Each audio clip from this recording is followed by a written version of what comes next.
When the Kamchatka eruption sent ash clouds surging into the stratosphere and disrupted air routes across the Pacific, it was more than just a reminder of volcanic power. It was a real-world test of how quickly governments can respond to sudden, large-scale disasters. While Russia's Far East bore the immediate brunt, the ripple effects reached global transportation networks, economic flows, and weather monitoring systems.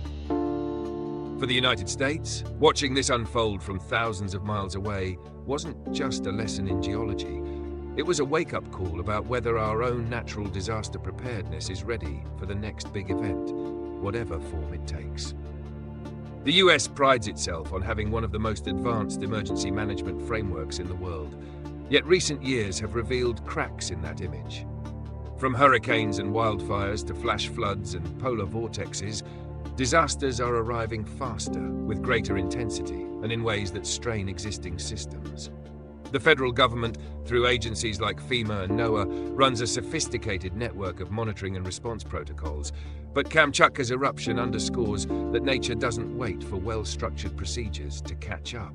It moves at its own speed. That speed demands not just reaction, but readiness, woven into every level of governance and community life. One of the first areas that comes into focus is the warning system. The US uses a combination of seismic networks, weather satellites, and hazard models to forecast and detect threats. But these systems can be fragmented, managed by different agencies with different mandates. During a large-scale volcanic event, for example, the Geological Survey might detect unrest. NOAA might track ash clouds, and the FAA might issue aviation advisories. But the coordination needed to translate those signals into clear, actionable public guidance can lag behind the reality unfolding on the ground. Kamchatka's eruption showed how minutes matter when deciding on evacuations, grounding flights, or protecting infrastructure. In some parts of the US, especially rural or under-resourced areas, those minutes might still be lost in communication gaps. Budget priorities are another pressure point. While billions are spent annually on disaster recovery after the fact, far less is consistently allocated to prevention and preparedness. Emergency stockpiles, evacuation drills, and infrastructure hardening often compete for funding with other pressing national needs, and they don't have the same political visibility as post-disaster relief efforts. Experts argue that this imbalance leaves the nation more vulnerable, forcing reactive spending that is many times higher than what proactive measures would cost. The Kamchatka eruption may not have destroyed US towns, but if a Yellowstone-sized event, a major California quake, or a Category 5 hurricane hit tomorrow, the price tag, in both dollars and lives, could dwarf any recovery budget we've ever seen. Technology, while powerful, is only as good as the framework that supports it. The US leads in satellite imaging, climate modeling, and AI-based hazard prediction, yet implementation can be inconsistent. Some states integrate advanced simulations into their disaster planning. Others still rely on outdated paper maps and manual call lists. Kamchatka's eruption was tracked almost in real time by satellites, yet many of its local communities lack the capacity to act on that data. The lesson for the US is clear. Investing in technology must go hand in hand with investing in the human and logistical systems that can turn information into immediate action. And then there's public awareness, a factor that can make or break an evacuation plan. In many parts of the US, community preparedness drills are rare, and disaster education is sporadic. The assumption that it won't happen here is a dangerous mindset, one that leaves people unsure of evacuation routes, shelter locations, or even what specific hazards they face. Kamchatka's eruption showed how quickly public uncertainty can compound a crisis, leading to hesitation, misinformation, and even resistance to evacuation orders. Building a culture of readiness isn't about scaring people. It's about normalizing the idea that preparedness is part of daily life, like locking your doors or checking the weather. Looking ahead, policy experts are calling for a modernization of US disaster readiness. This includes increasing federal and state budgets for pre-disaster mitigation, standardizing and integrating warning systems across all agencies, and expanding community education programs so that preparedness becomes second nature. It also means embracing new technology, like mobile-based hazard alerts with multilingual support, and ensuring that vulnerable populations, from the elderly to non-English speakers, are not left behind in the rush to respond. Kamchatka's eruption was a dramatic reminder that the clock starts ticking the moment disaster strikes. For the US, the real question is whether we will have already set the stage to move when it does, or whether we'll still be scrambling to catch up. The Kamchatka eruption was a distant event in geography, but uncomfortably close in meaning. It highlighted a truth that applies to every nation. No matter how advanced your systems, nature's timetable doesn't wait for your procedures to align. In the US, that lesson has implications for every hazard, from hurricanes and tornadoes to earthquakes, wildfires, and volcanic eruptions. The question isn't whether disasters will come. They will. But whether our preparedness infrastructure is built to keep pace with the evolving scope and speed of these events. The warning systems we rely on are often specialized and siloed. NOAA's satellites track storms, the USGS monitors seismic and volcanic activity, and the National Weather Service issues alerts.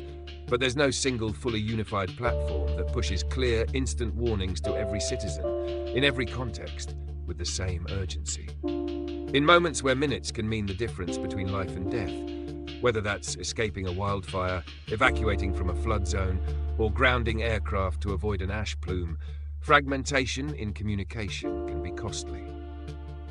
The Kamchatka eruption was detected quickly by global monitoring networks, but the lag between data acquisition, risk assessment, and public communication remains a weak link in many systems, including our own. Budget priorities are a persistent challenge. Preparedness funding is often the first casualty of shifting political cycles, overshadowed by immediate concerns and more visible projects.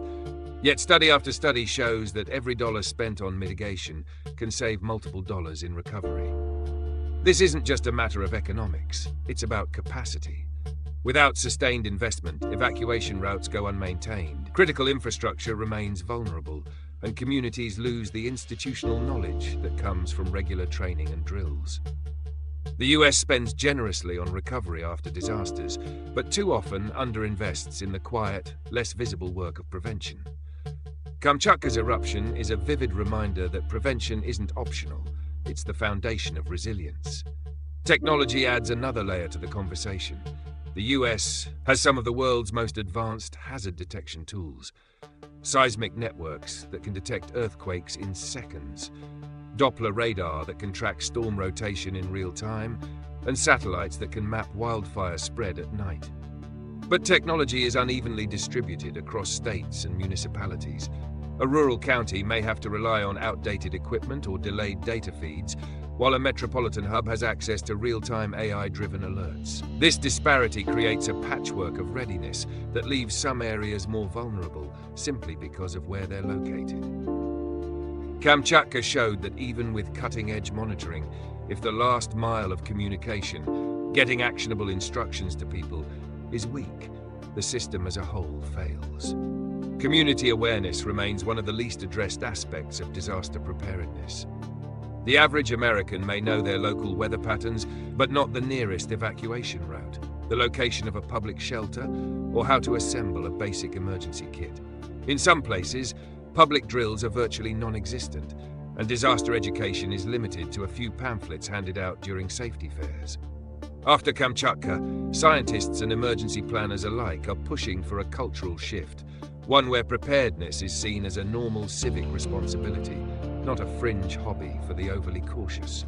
Policy recommendations emerging from this moment include consolidating warning systems into a single national all-hazard alert platform, securing multi-year preparedness budgets to protect against political turnover, investing in both high-tech monitoring and the human infrastructure to act on its findings, and expanding community outreach so that every household understands their risks and knows exactly what to do when the alert comes. Kamchatka didn't erupt in US territory, but it erupted into our awareness. If we treat it as just another headline, we'll have wasted a rare chance to recalibrate before our own systems are put to the test. When Kamchatka erupted, the world watched a dramatic reminder of just how quickly a natural disaster can escalate beyond local borders. Ash clouds reached commercial air routes within hours, aviation networks had to reroute flights, and satellite imagery showed the scale in stark detail. For the United States, it wasn't the immediate ash that mattered. It was the mirror the event held up to our own systems. If a major eruption, earthquake, hurricane, or wildfire struck here with the same speed and force, how confident could we be that our warnings, evacuations, and responses would keep pace? The uncomfortable truth is that while the US has extraordinary capabilities, those capabilities are often unevenly applied, underfunded in critical areas, and fragmented across multiple agencies. One of the most striking lessons from Kamchatka is that detection is not the same as protection. In the US, agencies like the USGS, NOAA, and FEMA maintain sophisticated monitoring networks for earthquakes, volcanoes, severe storms, and more. But these systems are spread across separate jurisdictions and technologies, each with its own alert protocols. When seconds count, the time it takes to translate seismic readings or satellite data into a coherent, widely distributed public warning can make the difference between orderly evacuation and chaos. While integrated warning systems exist in some regions, there's no fully unified national all-hazards alert network that guarantees every citizen receives the same urgent, clear instruction, whether they're in a city, on a farm, or traveling on an interstate. Budget priorities complicate this further. Preparedness spending often peaks after a disaster, then declines once public attention fades. Long-term investments, maintaining evacuation infrastructure, modernizing communication networks, upgrading outdated monitoring stations are harder to justify politically because their payoff is invisible until a crisis hits. Experts warn this reactive spending model is dangerously inefficient. A single large-scale event, like a major earthquake on the West Coast or a Category 5 hurricane striking a densely populated region, could cause economic losses far greater than the cost of years of proactive preparation. Kamchatka's eruption didn't cost the US directly, but it serves as a vivid case study in what happens when warning time is limited and readiness is uneven. Technology is advancing fast. AI-driven hazard prediction, real-time satellite feeds, mobile-based alerting, but technology alone won't close the gaps. It must be paired with operational capacity and human readiness. In Kamchatka, ash plume tracking was accurate almost immediately, yet local communities faced delays in receiving evacuation guidance or protective measures.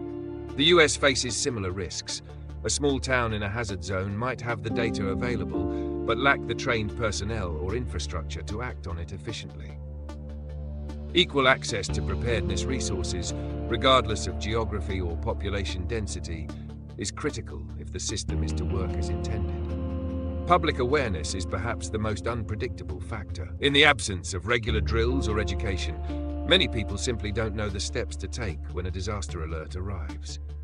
This gap leaves room for hesitation, misinformation, or even outright refusal to comply with evacuation orders. In a high-stakes event, whether volcanic, seismic, or meteorological, delays in public action can be fatal. Some regions in the US conduct tornado drills or wildfire evacuation exercises, but coverage is inconsistent, and many hazard types have no routine public practice at all.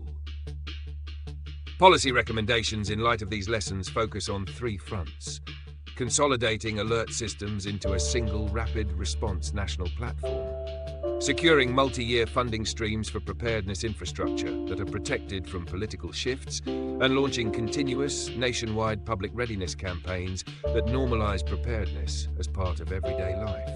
The Kamchatka eruption may have been half a world away, but its implications for US disaster readiness are close to home, and ignoring them would be a costly mistake. The Kamchatka eruption may have been geographically distant, but it landed uncomfortably close to home in terms of what it revealed about global readiness for sudden, high-impact disasters. Within hours, a massive ash cloud disrupted international air traffic, governments scrambled to assess risks, and local communities faced the challenge of acting quickly with limited warning. For the United States, it was a vivid case study in what could happen here if a major event, whether volcanic, seismic, or meteorological, struck without enough time to mobilize. The critical question isn't whether we have the technology to detect such threats.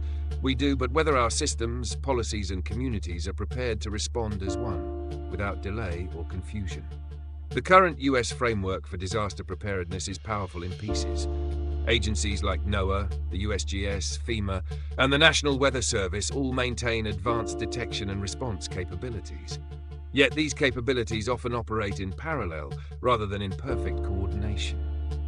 A volcanic eruption, for example, might be detected instantly by USGS seismic stations, tracked by NOAA satellites, and flagged for air safety by the FAA. But there's no single, automated pipeline to translate that multi-agency data into a unified, immediate public alert nationwide. In a scenario where minutes could save lives, this fragmentation risks creating dangerous delays. Kamchatka's eruption showed how important it is to connect the dots fast, before ash, shockwaves, or cascading hazards close off safe options. Budget allocation is another area where the US still leans reactive instead of proactive. Year after year, billions flow into disaster recovery efforts, while the funding for pre-disaster mitigation and infrastructure resilience often falls short. This cycle means roads, bridges, hospitals, and power systems may not be hardened against known risks. Evacuation routes can be underdeveloped or outdated, and vital stockpiles of emergency supplies may be insufficient. Experts have repeatedly shown that every dollar spent on prevention can save multiple dollars in recovery costs. But prevention lacks the political visibility of post-disaster relief. Kamchatka's eruption cost the US very little directly, but the indirect lesson is clear. Preparedness is a long-term investment, not a short-term fix.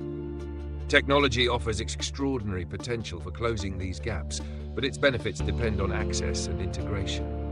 AI-powered forecasting, high-resolution satellite imaging, and real-time hazard modeling are transforming how quickly we can identify threats. However, technology alone won't protect lives if communities lack the infrastructure or training to act on the information. In Kamchatka, ash plume tracking worked flawlessly, but translating that into rapid, localized action still proved challenging. The same vulnerability exists in the US, where rural and underserved areas might have less reliable communication systems or fewer trained emergency responders. Ensuring that preparedness isn't determined by zip code is a policy priority that can't wait. Perhaps the most overlooked factor is public readiness. The average American is far more likely to have a plan for a weekend getaway than for an evacuation. Drills, clear hazard maps, and public education campaigns vary widely between states and hazard types. In some areas, residents practice tornado drills regularly. In others, wildfire evacuation routes are barely known to the public. A disaster on the scale of Kamchatka's eruption demands not just scientific monitoring and government coordination, but also a population that knows exactly how to act when the alert comes, without hesitation. To move forward, policy updates should focus on creating a truly unified, nationwide, all-hazard alert system, guaranteeing consistent, long-term funding for mitigation infrastructure, and embedding preparedness education into daily civic life. Kamchatka's eruption is not a warning about that volcano alone. It's a reminder that the gap between detection and protection can be the difference between survival and tragedy. Whether the US chooses to close that gap before its own moment comes will define the outcome when, inevitably, it does. The eruption in Kamchatka was more than a spectacular display of geologic force. It was a stress test for the systems that detect, communicate, and respond to natural disasters. While the immediate impact was felt in Russia's Far East, the disruption to air traffic, the need for rapid hazard assessments, and the challenges in getting timely, actionable information to the public exposed vulnerabilities that the United States would also face if confronted with a sudden, high-magnitude event. Here, the lesson is straightforward. Detection is only the first step. True preparedness depends on how quickly and clearly warnings can be issued, how efficiently evacuations can be executed, and how well communities are equipped to protect themselves when the unexpected arrives. In the US, the capacity to detect disasters is among the most advanced in the world. Seismic networks can register earthquakes within seconds, satellites can track storms and ash clouds in real time, and predictive models can forecast many hazards with increasing accuracy. But as Kamchatka's eruption reminded us, this technology doesn't automatically translate into protection. Coordination between agencies, USGS, NOAA, FEMA, FAA, remains a complex challenge, with each operating under its own systems and mandates. Without a fully integrated nationwide alert platform, there is still the risk of fragmented communication, especially in fast-moving scenarios where minutes matter. A volcanic eruption near a populated area, a sudden tsunami triggered by a quake, or a rapidly intensifying hurricane all demand a unified voice that the public can trust and act upon immediately. Funding structures are another weak point. The US consistently spends far more on disaster recovery than on pre-disaster mitigation. While relief efforts after hurricanes, wildfires, and floods make headlines and mobilize resources, the less visible work of prevention, reinforcing levees, upgrading evacuation routes, expanding emergency stockpiles, often struggles to secure sustained investment. Yet every study points to the same conclusion. Prevention is more cost-effective and less destructive than reaction. Kamchatka's eruption caused no direct damage to US infrastructure, but if an equivalent event occurred in Alaska, Yellowstone, or Long Valley, the economic and human toll could be catastrophic without robust pre-crisis planning. Technology alone won't solve the problem unless it is paired with operational readiness and equitable access. The US has the tools to monitor threats, but in rural areas, on tribal lands, or in underserved communities, the ability to act on early warnings may be limited by infrastructure, staffing, or communication gaps. Kamchatka's experience showed that even when scientists know what is happening, the message can falter before it reaches every person who needs it. Closing that gap means ensuring that alert systems work on multiple platforms, cell phones, radios, sirens, satellite messengers, and in multiple languages, so that no one is left behind. Public awareness may be the most critical and most neglected factor. Without regular drills, hazard education, and clear, accessible information, even the best warning systems can fail. A community that doesn't know its evacuation routes or shelter locations is a community at greater risk. In the US, preparedness varies drastically from one region to another, and for many hazard types, volcanic eruptions, tsunamis, extreme heat, public familiarity with emergency procedures is minimal. The cultural shift needed is one where preparedness is as routine as locking your doors or checking the weather before a trip. The way forward is clear. Create a fully unified national all-hazards alert system. Secure dedicated multi-year funding for mitigation projects and embed preparedness education into schools, workplaces, and community life. The Kamchatka eruption will fade from headlines, but its lesson should not. Disasters will come in forms both familiar and unexpected. The difference between a crisis endured and a catastrophe suffered will depend on whether the US is willing to invest in readiness now before the sky darkens over our own horizon. The Kamchatka eruption, with its massive ash cloud and rapid disruption to global air routes, was a visceral reminder that nature can compress disaster into hours, leaving little margin for error. For the United States, it underscored the gap between what we can detect and how we respond. We have some of the most advanced monitoring networks in the world: seismic sensors, Doppler radar, AI-driven hazard models, and high-resolution satellites. But the presence of technology does not guarantee protection. In a crisis, the true test is whether these tools, the agencies that manage them, and the communities they serve can operate as one coherent system under extreme pressure. Right now, the US disaster preparedness framework is strong in parts, but inconsistent as a whole. USGS, NOAA, FEMA, and the National Weather Service each excel in their domains, yet they still function within separate operational structures. When a complex multi-hazard event occurs, say a volcanic eruption that also threatens air travel, water supply, and nearby communities, coordination has to happen on the fly. Kamchatka's eruption highlighted the cost of those delays. Translating raw data into actionable unified public alerts can take longer than the hazard itself takes to escalate. A fully integrated, nationwide, all-hazard alert system remains a priority that has yet to be fully realized. Funding patterns also tell a troubling story. Preparedness programs often receive a boost after major disasters, only to see their budgets shrink once public urgency fades. This cycle leads to underinvestment in critical infrastructure, like evacuation routes, emergency shelters, and stockpiled resources. It also limits the expansion of technologies, such as real-time multilingual alerts that could bridge gaps in communication during a crisis. Every major study confirms that prevention and readiness save more money and lives than post-disaster recovery. Yet the political and budgetary momentum tends to flow toward reaction, not anticipation. Kamchatka's eruption was a warning. In a sudden disaster, there's no time to catch up. Equally critical is the human element. Technology and funding mean little if communities don't know how to respond. Public awareness in the US varies wildly depending on hazard type and region. Residents in hurricane-prone areas may know their evacuation zones, while those near dormant volcanoes or in potential tsunami zones may have no familiarity with warning sirens or shelter procedures. Without regular drills and education, warnings can be met with confusion or hesitation, wasting precious minutes. Kamchatka demonstrated how, even with clear scientific data, the success of an evacuation hinges on whether people understand and trust the instructions they receive. Looking ahead, the path forward for US preparedness is threefold. Unify the nation's hazard alert systems into one rapid response platform, guarantee stable multi-year funding for prevention and resilience projects, and normalize preparedness training in schools, workplaces, and communities nationwide. These are not luxuries. They are essentials in an era where climate change, urban growth, and global interconnectivity magnify the consequences of natural disasters.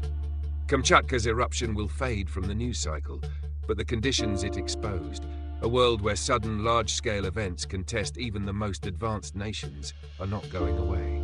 For the US, the choice is simple. Strengthen the system now, or wait until the day our own sky fills with ash, and realize too late that warnings alone are not enough.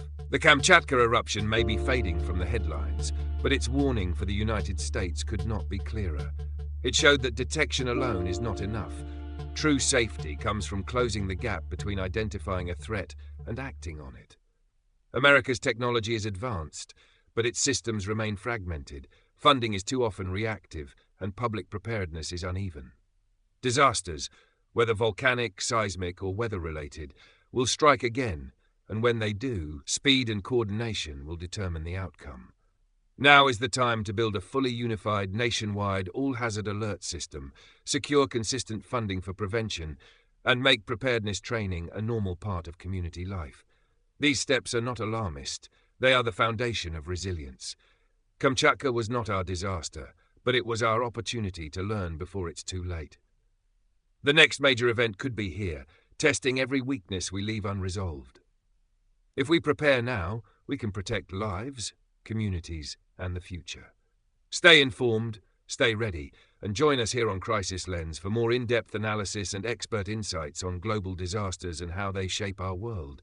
Don't forget to like, subscribe, and share to help spread awareness.